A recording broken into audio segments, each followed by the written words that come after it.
Bienvenue chez Mag, aujourd'hui nouvelle vidéo, aujourd'hui c'est enfin la récolte des Jack Horror, enfin. Donc on va faire la petite récolte, donc ouais, je vais couper avec vous les plants et tout. Et on va aussi aller voir du coup les 10 petites qui sont maintenant en floraison, je les ai passées en floraison cette semaine. Donc vous allez voir, elles ont encore pas mal grandi. Il y en a deux qui sont en carence, normalement elles vont se régler assez rapidement, j'espère. Et du coup voilà, c'est parti. Mais avant que la vidéo commence, n'hésite pas à t'abonner et mettre un petit like, ça me ferait très plaisir. Donc voilà les petites, elles ont eu 48 heures de noir, donc aujourd'hui c'est la récolte, comme vous pouvez le voir. Elles sont magnifiques. Regardez comment c'est blanc. Waouh.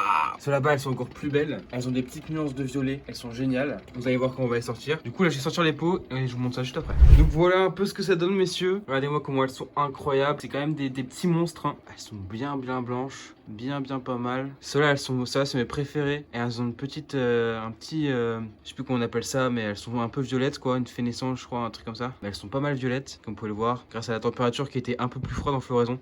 Bon, il y en a certaines qui sont pas trop violettes, comme vous pouvez le voir. C'est vraiment pas mal. Elles sont remplies de trichomes. Du coup, j'ai coupé tout ça avec mes gants, bien sûr. Et puis, on se retrouve juste après. Ce que donne le plus petit plant. Comme vous pouvez le voir, si on prend une petite branche là, on a de très belles fleurs. Voilà, elles sont géniales. Elles sont perfect. Donc là, ce que je vais faire, c'est que je vais enlever toutes les feuilles là qui servent à rien. Donc toutes les feuilles comme ça là qui servent pas à grand chose. Je vais les enlever. Et après, on va mettre vers le bas dans la tente, sur le filet et dans le noir. Et ça permettra du coup de sécher le mieux possible les fleurs. Et elles auront à peu près une semaine et demie de séchage. De séchage. Bon, du coup, comme vous pouvez le voir, j'ai enfin terminé de couper toutes les branches, d'un peu enlever toutes les grosses feuilles qui servent à rien. Je vous mettrai quelques photos là, vous allez voir ce que ça donnait au niveau du manucurage. Même si bon, il reste encore plein de trucs à faire. Hein. Comme vous pouvez voir, il y a encore plein de feuilles à enlever. Mais ça, c'est plus des feuilles sucrières. Donc des feuilles où il reste des trichomes dessus. Qu'on va potentiellement utiliser avec de la trim. Donc pour faire du hache ou ce genre de choses. Mais comme vous pouvez le voir, il y a une très bonne quantité. J'espère avoir 150 grammes. On fera une pesée au prochain JDB, je pense. Comme ça, vous verrez un peu. On fera une petite review de cette huile là. En espérant qu'elle soit très bonne. Normalement, au moment de la pesée, vous pourrez commencer à précommander les fleurs.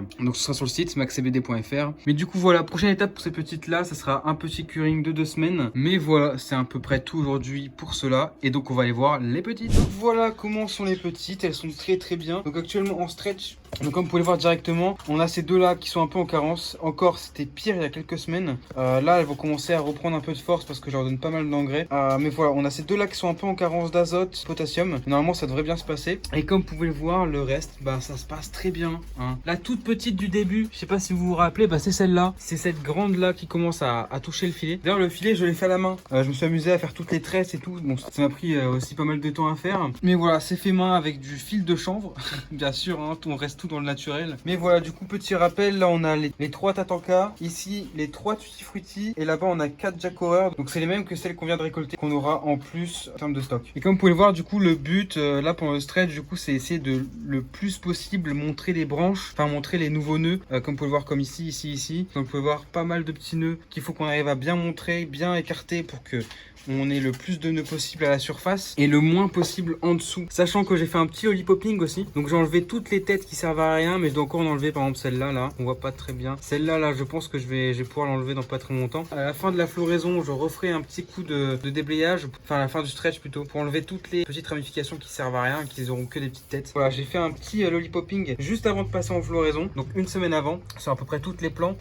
J'ai pas enlevé les feuilles parce que comme vous savez, les feuilles c'est quand même une bonne source d'énergie quand il y a une carence. Ça permet du coup quand il y a une carence de voir directement, d'avoir un peu plus de temps pour corriger la carence. Par exemple en azote, ça commence souvent en dessous, ça vient pomper l'azote des feuilles du dessous pour les donner à celles du haut. Et donc en gardant les feuilles du bas, on peut avoir un stock d'énergie non négligeable dans la pluie. Mais du coup voilà comment elles sont. Là on a la première semaine de stretch. Là la semaine prochaine, la deuxième semaine sera la plus grosse semaine de stretch. Donc normalement la semaine prochaine elles ont pas mal grandi. Vous allez voir que là elles arriveront au moins ici je pense. Un petit truc comme ça. Donc ça sera vraiment pas mal. Et d'ailleurs dans la tente il commence à faire pas mal chaud. Donc là on est à 25 degrés à peu près. Donc j'essaie de réguler le plus ça possible. Parce que si je ferais rien, on serait facilement 26-27. Donc voilà, à peu près 25 degrés dans la tente le jour. Je pense qu'il fait à peu près 20 degrés la nuit. Et entre 60 et 70% d'humidité, qui est assez peu, mais ça va, c'est pas non plus trop bas ni trop haut. Mais du coup voilà, c'est à peu près tout pour ces petites plantes là. En espérant que ces deux là réussiront à bien reprendre en termes de vigueur, même si elles ont quand même déjà bien repris. Mais j'espère qu'elles vont reprendre un peu de couleur grâce aux engraissages que je vais leur donner.